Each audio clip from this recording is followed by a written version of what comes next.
Muy buenas noches, tengan todos ustedes. Bienvenidos de nuevo al taller de historia de cada lunes. Hoy estamos viendo temas que me han escrito que son muy interesantes, que casi nadie sabe, que son muy confusos, pero eso es lo bueno, para que podamos entendernos.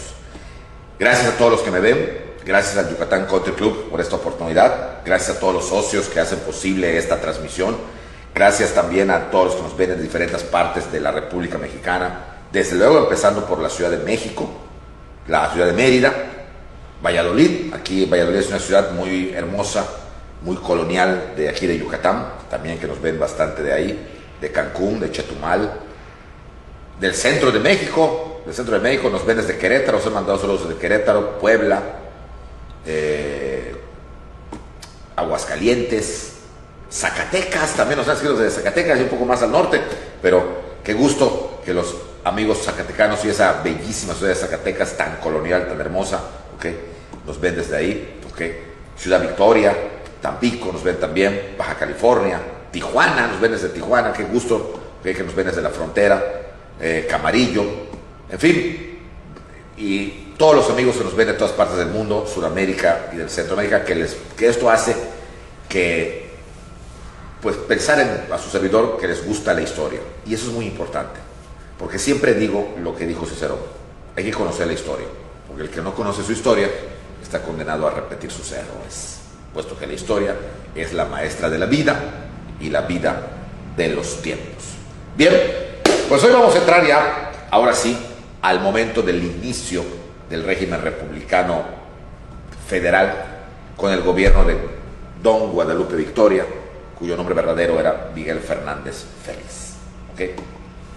Por si algunos de los que me ven no se acuerdan de dónde viene el nombre de Guadalupe Victoria, con mucho gusto lo aclaro. Él era un estudiante de Derecho en la Ciudad de México, muy amigo de don Andrés Quintana Roo, de hecho de la misma generación, pero cuando estalla la Guerra de Independencia y Morelos, que era un gran personaje, un carismático, impresionante, empieza a ganar, mucha gente de México, de buena familia por así llamarle, se va rumbo a combatir con Morelos. Victoria no espera terminar la carrera, o sea, Miguel Fernández Félix no espera, a pesar que Quintana Roo dice: espérate, estamos terminando, nos graduamos y nos unimos al padre Morelos.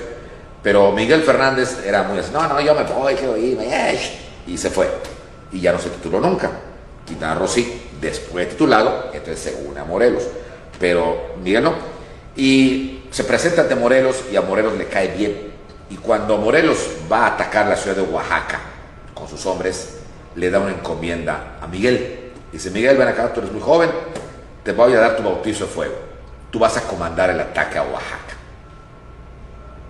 Si ganas y logras tomar Oaxaca, te hago general. Y dice: padre, es un honor que usted confíe en mí, tengo un presentimiento que lo vas a hacer bien, hijo, toma Oaxaca, Miguel.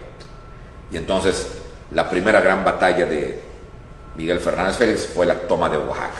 Se dice que cuando atacó Oaxaca, para arengar a sus hombres, sacó su espada y dijo: soldados, va mi espada en prenda, voy por ella.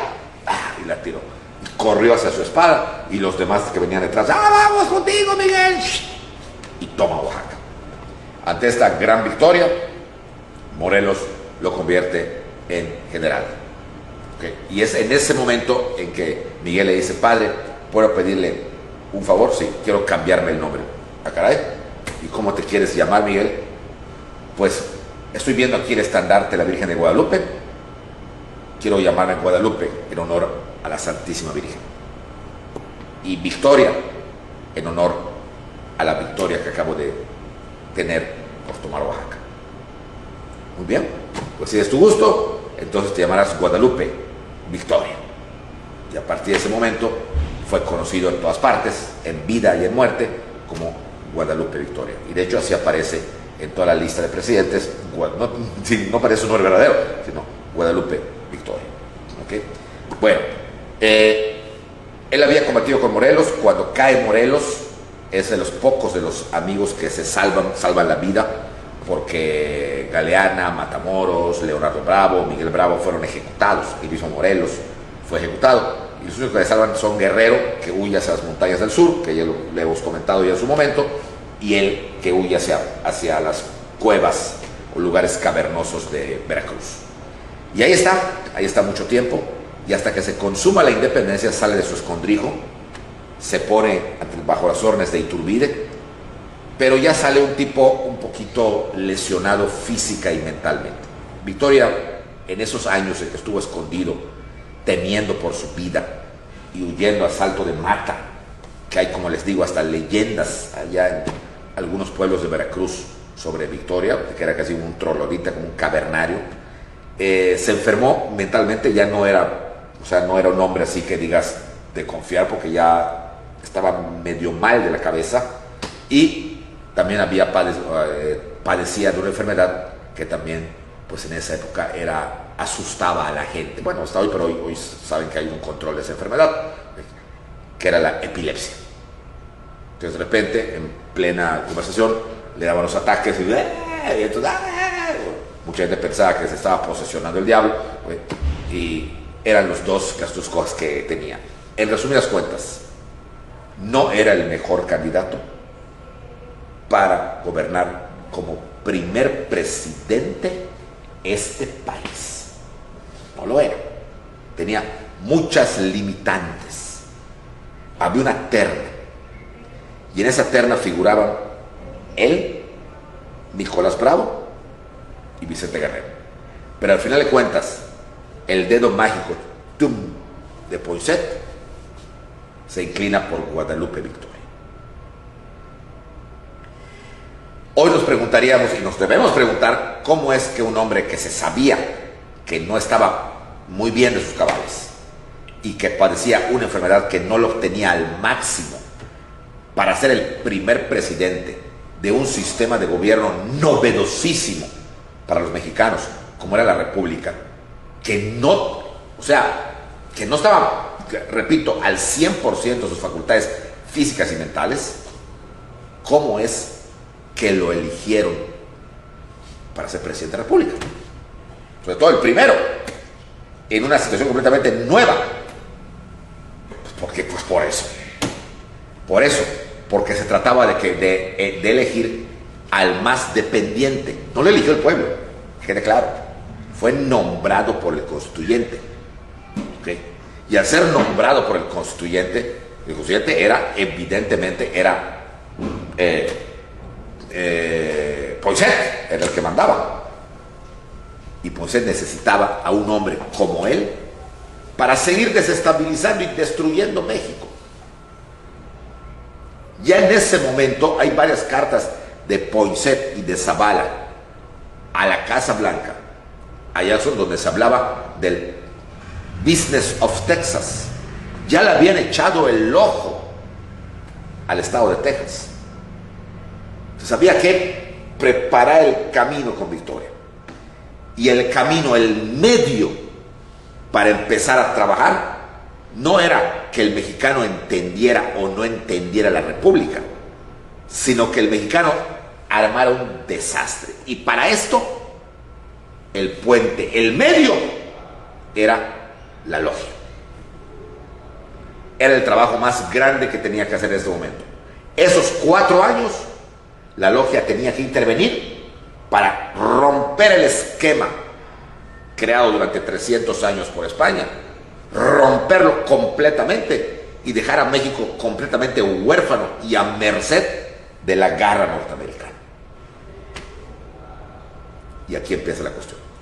¿Qué ocurre en esos 4 años de Victoria? Para empezar, es un desgobierno. Porque Victoria no puede gobernar. No se puede decir hizo esto, no. Quizás lo más importante que hizo fue prestar dinero, porque no había dinero.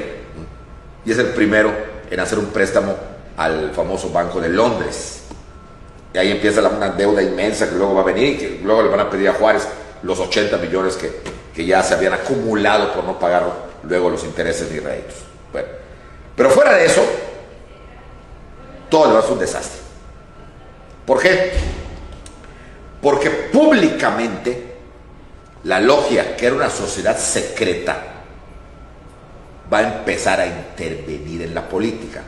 ¿Fomentando qué? fomentando el odio. ¿El odio a qué? Principalmente a dos cosas. A España y a la Iglesia Católica. ¿Por qué? ¿Cuál era el objetivo de Poinsett o de Estados Unidos esto? Uno, que España terminara furioso contra México, como tal parece que quiere que pase ahorita, para que España abandonara a México.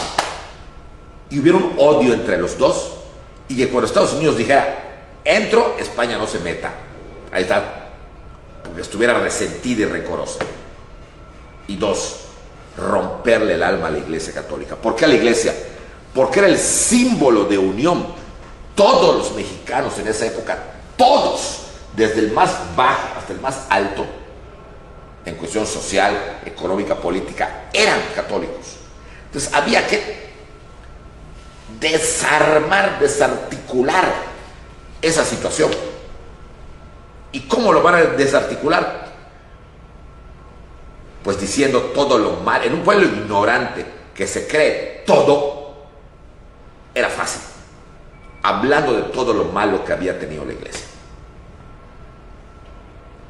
La Iglesia, y hasta hoy no nos lo dicen, en la época colonial, tenía cofradías, archicofradías, beaterios, casas de huérfanos, pequeños bancos en donde prestaba dinero a los pobres con un rédito ínfimo, casi nada. O sea, tenía una labor social que el gobierno colonial y luego el gobierno mexicano no tenían. Era la Iglesia la que hacía. A las madres solteras las agarraba para educar, para que no se volvieran prostitutas. A los niños, a las viudas, los beaterios, los mantenían. Pero todo eso había que ocultarlo, había que borrarlo. Para Poinsett eso no servía, porque eso sí, hizo muchas cosas buenas, no. Había que ocultarlo. ¿Y qué fue lo que va a destacar para que, y lo va a lograr, para que el pueblo mexicano identifique Iglesia con esto? Lo lógico, para Estados Unidos, la Inquisición. Fomentar que la Iglesia y la Inquisición era lo mismo, y que la Iglesia trajo la Inquisición aquí, y que todo, de mañana, día y noche, la Inquisición trabajaba y quemó a miles de gentes y persiguió y mató y todo lo demás. Y pum, la logia fomentaba esto. Y el pueblo, al que en esa época le decían la canalla andrajosa y hambrienta, se lo va a creer. Se lo va a creer. O sea, todo lo bueno que hizo la Iglesia quedó borrado. Y Victoria, ¿qué hacía? Nada, lo dejaba, porque Victoria, repito, era un enfermo. Era totalmente un enfermo. Y entonces, pum, todo. Inquisición, todo malo. Y en cuanto a España, lo mismo. Se crea la leyenda negra de la conquista. Esta parece que estoy hablando de la realidad hoy en día. Se da un giro y una mentira total en donde se pone al imperio azteca y a los emperadores aztecas como los buenos de la película y a los españoles como los malos. Los indios vivían en un Edén, eran muy buenos, estaban felices, era el jardín del Edén, tenían de todo. Pero llegaron los malos, los sucios, los bandidos, los mentecatos, los desgraciados, los perros españoles, y acabaron con ese Edén y destruyeron todo el Edén, ¿okay? Y se creó un inframundo que es el que ustedes están viviendo, canalla, andrajosa y hambrienta. Ustedes, o sea, por culpa de los españoles. O sea, sus peores enemigos son los españoles y la Iglesia. Y la gente ignorante lo cree. Pero no paraba ahí el fomento y la propaganda que hacían las logias. No, también paraba. Pero no se preocupen. Todo eso que les hicieron, ese daño tan grande, ese exterminio que hizo España, ese exterminio y la tortura que hizo la Inquisición, no se preocupen. Arriba están sus hermanos mayores, que ellos los quieren mucho, ellos los quieren ayudar, los angloamericanos. Ellos sí son buenos. Vean ustedes lo que han hecho en las pequeñas colonias, ahora es muy grande. Ellos son buenos, son angelicales. Ellos sí, crean en ellos, crean en nosotros, decía Poinsett. Nosotros somos los buenos, los vamos a ayudar, somos sus hermanos mayores. ¿Y saben qué? Se lo creyeron. Se lo creyeron todos. Y mucho ayudó el libro que en ese momento escribió don Lorenzo de Zavala, porque hizo un viaje, obviamente, costeado en gran parte por Poinsett, a los Estados Unidos para que conociera Washington y conociera Casa Blanca y conociera todo eso. Y Poinsett y Zavala hace un libro que se llama Mi viaje por los Estados Unidos de América. Léanlo, léanlo. En realidad es una apología, quizá la más grande que se ha dado hasta hoy, sobre el sistema americano y comparado con el sistema mexicano. Entonces decían, ellos son los buenos, ellos son los buenos, ellos son los buenos, ellos son los buenos. Como nadie entendía, fíjense qué estaba pasando, como nadie entendía qué era eso de la federación, empiezan varias provincias a decir, bueno, pues si yo soy libre y soberano, pues entonces, ¿por qué tengo que obedecer a ese enfermo que está allá que ni conozco? Pues yo me voy. Y empiezan entonces la provincia, yo soy soberano, no soy soberano, entonces ¿qué onda? No entendían, no lo podían entender, porque nadie se los había enseñado. Y empiezan a irse algunos, lo que hoy llamaríamos estados, porque además la Constitución Federal cambió la palabra provincia por estado, y menos la entendieron, porque durante 300 años eran la provincia, la provincia, la provincia, y ahora estado, estado, ¿qué? ¿Estado? ¿Qué estado? Era una locura, jóvenes. Una locura lo que estaba ocurriendo. No me hubiera gustado estar en los zapatos de Victoria, aunque estuviera sano. Si sano no lo hubiera entendido, enfermo como estaba de la mente y del cuerpo, menos lo podía entender. Menos.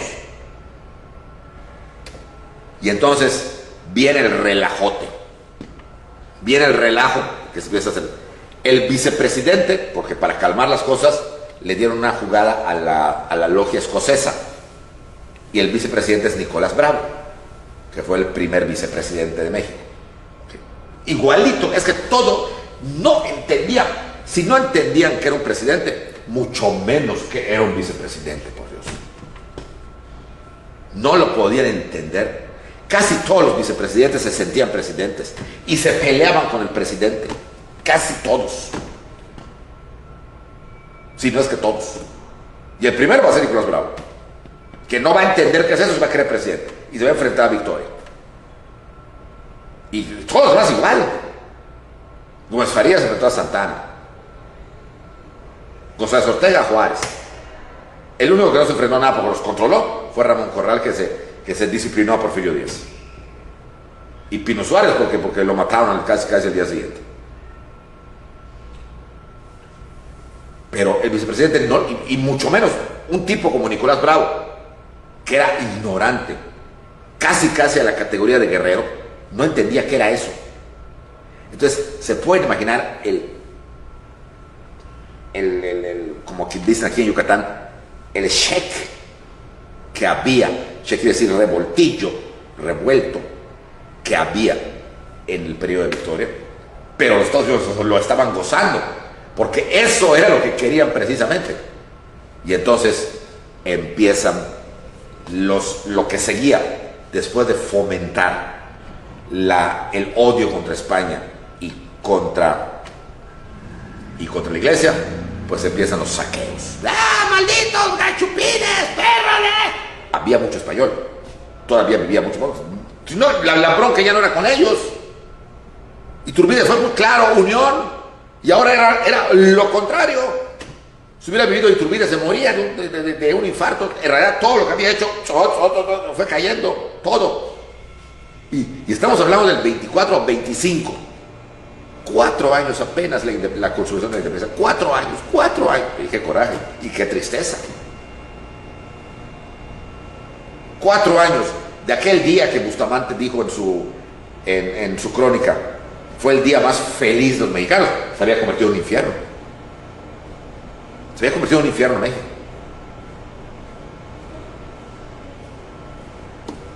Y entonces empiezan los atentados, a apedrear los comercios de los españoles. Los españoles eran comerciantes, la mayoría eran comerciantes, lo que llamaremos empresarios. Y malditos gachos, lo toda la canalla andrajosa y hambrienta, la gente más baja. Ya no podía alguien cerrar su tienda y caminar porque maldito gachupín, maldito, le escupía, maldito perro desgraciado, todo lo que hiciste. Okay. A los mismos curas les decían inquisidores, perros malditos, okay. Torturadores, violadores de mujeres. O sea, el ambiente estaba tenso, muy tenso. Y las logias se seguían moviendo, hasta que para seguir con el ambiente tenso y fomentar el odio contra España. ¿Qué pretendía Poinsett? Lo que va a lograr al final del gobierno de Victoria. Que se dé un decreto para expulsar a todos los españoles de México. Y ahora sí, quedar a merced total de Estados Unidos. Este era el objetivo contra España. Y contra la iglesia, que ya no la respetaron. Lucas Alamán en su libro dice que fue el momento terrible cuando él le achaca todo a Poinsett, aunque hay que reconocer que Poinsett era meramente el cerebro. Los que lo decían y fomentaban eran los miembros de la logia.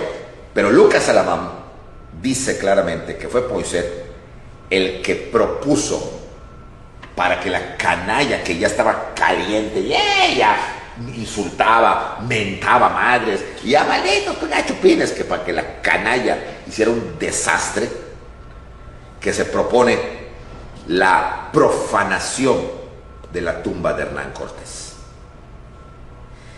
Hernán Cortés, sus restos descansaban y descansan todavía en la Ciudad de México. Estaban en un hospital o en un cementerio de la famosa iglesia de Jesús Nazareno, que era un convento que hoy se encuentra en la calle José María Pino Suárez, muy cerca del Palacio Nacional y a un lado de la calle de la Avenida Revolución, no de la Revolución, de la Avenida 20 de Noviembre. Bueno, en ese, de hecho, hay un mural que se ve desde la calle en el auto, donde Cortés está entrevistándose con Moctezuma. El lugar donde está la iglesia, se supone o se dice que era el lugar donde estaba el islote donde se entrevistaron Cortés y Moctezuma, y que ahí, cuando terminó la conquista, Cortés decide establecer una iglesia, un convento y un hospital para los indios más pobres, conocido como el Hospital del Jesús Nazareno, del cual el hospital queda, pero ya no lo maneja la iglesia, lo maneja, es como un hospital público para gente muy pobre, y a su lado está el templo, está la iglesia, y el convento, lo poco del convento que ya queda, porque ya fue cercenado el convento por las leyes de reforma, se convirtió en una especie de museo, donde hay algunas cosas no originales, pero algunas pinturas, algunas cosas de Hernán Cortés, un casco español, un casco del otro, y evidentemente su tumba, que ya no es tumba, es una lápida, porque ya es una especie de cripta con lo que tiene. Bueno, pues ahí estuvo, desde el año 1570 y tantos, sus hijos, sus 3 hijos varones, los 2 Martínez, Martín Cortés Zúñiga y Martín Cortés Malinali, y su hermano Luis Cortés, vinieron a México, vinieron a Nueva España para ver todo lo que había muerto su padre en España, lo habían enterrado ahí, pero vinieron aquí para ver, ellos ya no vivían acá, vivían en España, para ver toda la herencia de papá, tenía propiedades, tenía todos, y ver qué onda, ¿no? Pues que ya querían que les repartirse la herencia que estaba aquí, o sea, propiedades. El Palacio Nacional, por ejemplo, era el Palacio Cortés, o venderlas. Pero cuando vienen, traen en una urna los huesos de su papá, porque la última voluntad de su papá, que quedó implícita en el testamento era que quería descansar en México y pedía a sus familiares que por favor que lo enterraran en México. Cortés muere en 1547, pero no fue sino hasta 1570 y tantos que los hijos vienen a México y lo traen. Y efectivamente que lo entierran.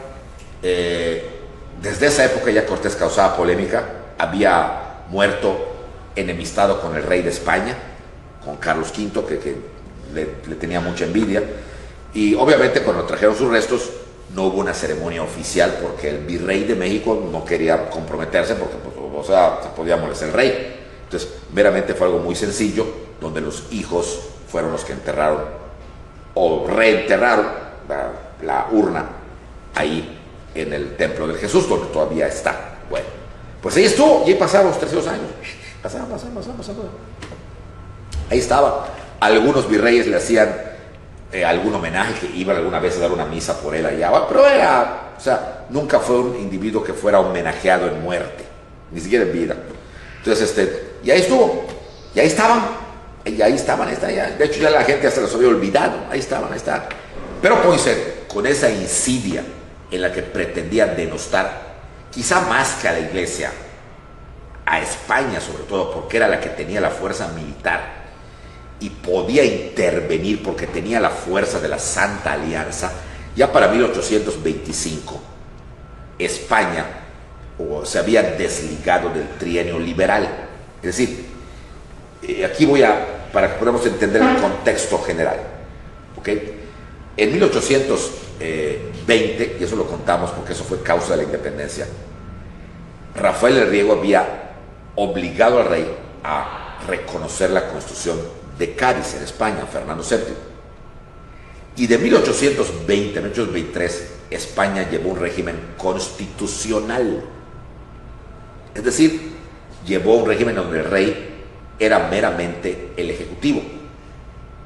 Todo tenía que basarse en la Constitución de Cádiz durante 3 años, lo que se conoce en la historia de España como la Constitución, fueron como el trienio liberal, así se llama, porque gobernaban los liberales. El rey solamente era figura y era el ejecutivo. Pero el rey pide ayuda a la Santa Alianza, que en algún otro taller vimos que era la Santa Alianza. Y la Santa Alianza invade España, que fue la época en que Iturbide pensó que esa Santa Alianza iba a cruzar el mar para invadir México, y por eso volvió.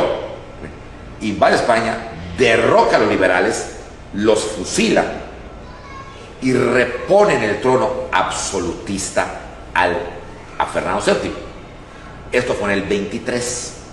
Por lo tanto, para el 25, cuando México ya era una república, Fernando VII estaba otra vez como rey absoluto, gobernando como siempre, y con mucha fuerza y mucho poder, además con el apoyo de los 100,000 hijos de San Luis, que era el ejército acantonado en Francia, pero que pertenecía a la Santa Alianza.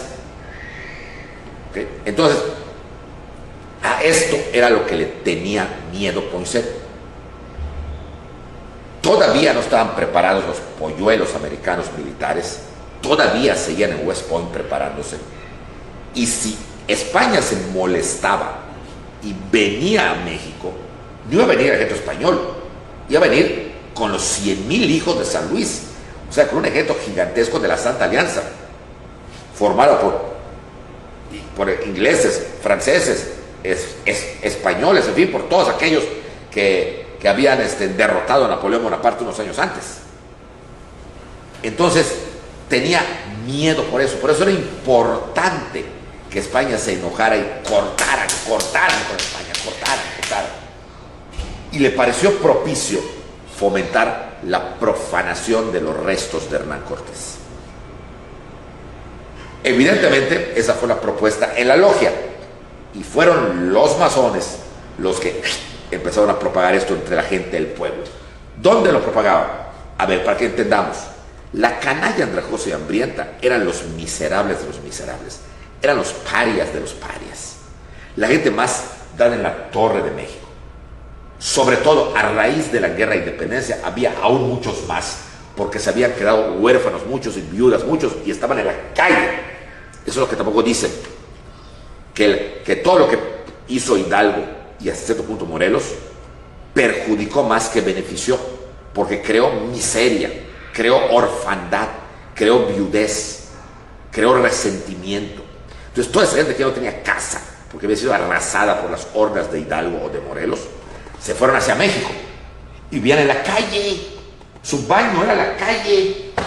No había como hoy letrinas o nada, o un baño así móvil, no. Ahí hacían sus necesidades. Era la canalla, así le decían, la canalla. Entonces, por un mendrugo de pan o por una moneda, hacían lo que les dijeras. Entonces era muy fácil encontrar. Tú salías al centro histórico de México, lo que llamamos el centro histórico, y aparecían allá toda la canalla. Y estaban dispuestas a todos. Al fin de cuentas no tenían razón de vivir. Y fue esta canalla a la que se le va a fomentar y a estimular para que una noche de 1825 entren, irrumpan al Hospital de Jesús, busquen la tumba de Hernán Cortés, tenía su nombre ahí, la profanaran, sacaran sus huesos y los tiraran a la calle para que los perros se los llevaran. ¿Va a pasar esto? No.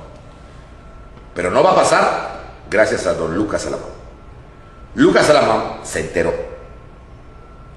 de lo que de lo que iba a pasar. Y entonces la noche anterior se presenta al templo de Jesús, le informa a los sacerdotes, en aquel entonces estaban ocupados por franciscanos, lo que iba a pasar. Y entonces ellos antes, junto con Lucas Alamán, sacan la urna de Hernán Cortés, una urna, y se la entregan a Lucas Alamán. Y Lucas Alamán dice: voy a guardar yo, la voy a ocultar yo, para cuando venga esta hora, prepárense porque van a venir. No creo que no vengan porque están muy calientes. Ay, Dios mío, sé que hay que trancar bien la puerta. Pues sí, pero hay que tener cuidado. Y se lleva la urna. Y efectivamente, la siguiente noche, la horda así, canalla, recoso y hambrienta, rompen la puerta del templo, entran, buscaban la tumba, la encuentran, que decía Hernán Cortés, le dan de picotado, lo había vuelto a poner de picotado, pero ya no hay nada. Y no pudieron profanar los restos de Cortés. Un siglo después, los restos aparecen en el escondite que tenía puesto Lucas Alamán, de casualidad, y son vueltos a poner. Entonces ahora están en una cripta, que si ustedes entran al templo de Jesús, a lo que es la iglesia, están junto al altar. O sea, no se ve fácilmente, tienes que llegar al altar, como si fueras a comulgar, y a la izquierda del altar, a la derecha del sacerdote que oficia, van a ver una placa muy grande en rojo que dice simplemente Hernán Cortés. Año de nacimiento, año de muerte. Esto, ahí está. Dentro, empotrada en la pared, está la urna de los restos de Hernán Cortés. Sin embargo, sí se hizo el intento, sí hubo un desastre. Esto molesta a los masones escoceses.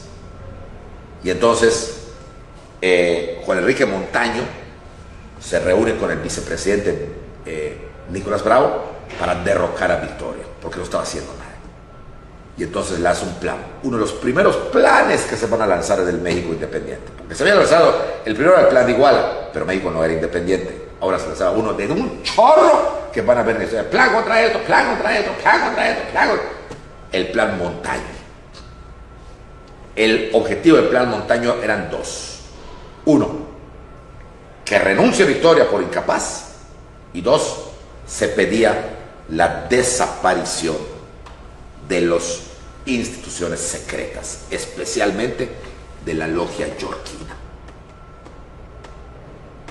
Y entonces estalla una semiguerra civil entre los grupos de Victoria apoyados por los masones yorquinos y el grupo del vicepresidente apoyado por los masones escoceses. O sea, vean ustedes qué daño le estaban haciendo las logias a México, la masonería. Eran ellos los que llevaban la batuta, ellos llevaban el compás del baile. En estos enfrentamientos, obvio, gana el grupo apoyado por Poinsett, que era el grupo de Victoria. Y Nicolás Bravo cae prisionero. Aunque se le pedía a Victoria que lo fusilaran, por haber sido su amigo y por muchas cosas, no lo fusilan. Le perdona la vida, pero lo destierra, lo destituye y lo destierra entre comillas, porque no lo sacó del país. Simplemente lo saca fuera del área mexicana y se va a vivir Nicolás Bravo a una ranchería que tenía por allá entre Veracruz y Puebla. Allá se va. Pero ya la efervescencia estaba muy terrible contra todo esto. Y así termina el año 25 y el año 26. Para el año 26 le llegan noticias a Victoria de que España está molesta por todas las atrocidades que están cometiendo contra sus connacionales. Porque muchos se iban a España y contaban. Y se empezó a hablar de que España mandaría tropas. Entonces ya se empezó a hablar de que España estaba molesta y mandaría tropas. Esto le encantaba a Poinsett. Que venga fiesta. Al contrario, que se polarice la cuestión entre los mexicanos y los españoles. Que se polarice. Y cualquier parecido con la realidad es pura coincidencia. Pero, de nuevo Victoria, en una de sus idas y caídas de la epilepsia, se iba de México. ¿Y a dónde se iba? A Perote. Le gustaba mucho estar en Perote. El Perote hay un castillo, el famoso castillo de Perote, que durante algún tiempo sirvió como prisión. Pues allá se iba Victoria a encerrar, cuando estaba, que espuma por la boca y todo eso. Y luego Victoria no estaba al tanto. Y sin ningún vicepresidente, todo lo manejaba Poinsett. Y la logia. Porque la logia escocesa había desaparecido al ser aplastado, ¿okay? El régimen el grupo de Nicolás Bravo. Ya solo quedaba una, la logia yorquina, que va a tomar su nombre como logia americana. Ya no se va a llamar yorquina, sino americana. Y era la única que va a mandar aquí. De hecho, Fray Servando, que pertenecía a la escocesa, ¿okay?, decide mejor marcharse de México.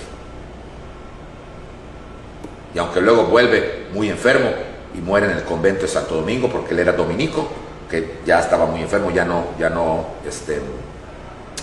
intervenía. Pues así llegamos al año 27, en que vienen los españoles, que no vienen, que esto, que lo otro, ¿okay?, atentados contra los comercios españoles, atentados inclusive contra algunas iglesias de pueblo, en fin, un régimen en donde no había paz, y el dinero, bien, gracias, no había. Y Victoria iba y venía, ¿okay?, de repente que le daban sus patatús, ¿okay?, todo eso. Y entonces empiezan a pensar, la logia yorquina, pues ya, que había que pensar en el próximo presidente. Sobre todo que estaba claro, Victoria no podía repetir. No tenía la capacidad para gobernar, sí, cierto, eso quería Poinsett, pero ya la cosa se podía salir de control. Había que poner a otro más sano, pero también controlable. Sobre todo porque si el 28 Victoria no repetía, había que convocar a elecciones. Y serían las primeras elecciones en que el pueblo mexicano participaría. Eso también era importante, porque nunca el pueblo mexicano, nunca había elegido un presidente. Para empezar, porque no sabía qué era eso. Y es un lugar porque el que ocupaba el puesto del presidente en la época colonial era el virrey. El virrey no era electo, era nombrado por el rey. Entonces, la cosa se ponía dura. Había que buscar quién. Un pequeño grupito de la logia escocesa estaba preparando, que había quedado, porque la mayoría estaba afuera, estaba preparando a un candidato. Una persona culta, había sido militar, abogado, que era el señor Gómez Pedraza, Manuel Gómez Pedraza, general Manuel Gómez Pedraza. Que lo empiezan a preparar porque se iba a tener que enfrentar contra todo el poderío de la logia yorquina. Pero era la única manera de sacar a estos proamericanos del poder y del control. Lucas Alamán lo estaba asesorando, porque al irse Fray Servando quedó como líder moral e intelectual del grupo escocés, aunque no era un escocés realmente, no era un masón, Lucas Alamán. Y había que preparar realmente al candidato. Porque Victoria, de plano, ya estaba decida su suerte. Que termine a como dé lugar, pero luego que se vaya a su perote querido y que venga fiesta. Y entonces, él era un hombre preparado, tenía un pequeño problema, no era muy carismático, no era muy conocido. Había sido un general X, hasta cierto punto mediocre, pero su principal problema era que no lo conocían muchos y no tenía ese don de arrastre de gente. En pocas palabras, no tenía ese liderazgo, pero tenía inteligencia y tenía capacidad, que Victoria no tenía. ¿Y quién o a quién querían candidatear la logia yorkina? Si Victoria no repetía y Nicolás Bravo ya estaba fuera de combate, pues solo quedaba Vicente Guerrero, miembro de la logia, masón de primera línea. El problema era que Vicente Guerrero era un hombre sano, pero era de los tres el más ignorante de todos. Un hombre que sus biógrafos hablan de él, que era un hombre muy bueno, noble, bondadoso, pero todos reconocen que era extraordinariamente ignorante. Hablaba mal, o sea, no es que dijera palabrotas, ¿no? Simplemente no tenía esa facilidad de hablar, le daba miedo hablar en público. Sabía leer y escribir muy poco, con muchas faltas de redacción y de ortografía. O sea, era un hombre básico. Y algo muy importante, su ignorancia lo llevaba precisamente a ser un hombre incapaz para gobernar el país. O sea, entre Victoria y él no hacían uno. Más que Victoria estaba de salida. Ahora, ¿por qué eligen a Guerrero? Porque sabían los masones yorkinos que Guerrero era Vicente Guerrero. Su nombre aún resonaba, comparado con Manuel Gómez Pedraza, que no resonaba. ¿Y por qué era importante esto ahorita? Por la elección. La cuestión era la elección. El pueblo iba a votar por quien más sonara y por quien conocieran o oyeran. Y había que hacer una propaganda, como se hace hasta hoy, de las bondades de Guerrero, especialmente de su lucha contra los españoles. No hablar tanto de su amistad con Iturbide, sino de su lucha contra los españoles, que peleó contra ellos, que fue un líder, que ganó, que no ganó nada, pero en fin, que todo eso era lo atractivo de Vicente Guerrero. Y además, el apoyo de la logia americana, que ya se llamaba así la yorkina, para que ganara Vicente Guerrero. O sea, que desde ese punto de vista, Guerrero tenía todo para ganar, pero no tenía algo que sí tenía Gómez Pedraza y el grupo de Lucas Alamán: agallas y preparación. Y se van a llevar una sorpresa, pero que esa sorpresa la veremos la próxima semana. Pues muchas gracias a todos ustedes por estar acá. Nos vemos la próxima semana cuando hablemos del primer gran fraude electoral que se cometió en nuestro país. Nos vemos, que tengan una excelente semana y compromiso para la próxima semana a la misma hora. Buenas noches.